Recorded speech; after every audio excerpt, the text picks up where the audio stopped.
আমি মিথ্যা তোমার দিয়েছিলাম আমাদের, তখন বলবে আমাকে ক্ষমা করো, বলে ক্ষমা করা হবে না, তোমার আমল নামা থেকে আমাদের নেকি দাও। সঙ্গে সঙ্গে ওই ব্যক্তির আমল নামা থেকে নেকিগুলো ওদেরকে দিয়ে দেয়া হবে। জোরে জোরে চিল্লায় বলা যাবে না আল্লাহু আকবার।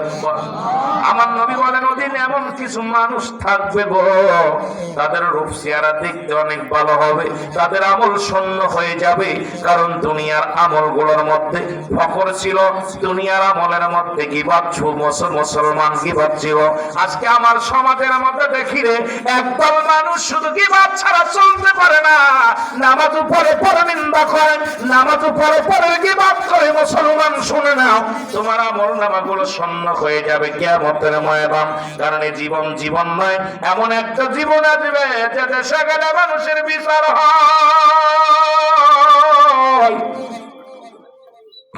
যে দেশে গেলে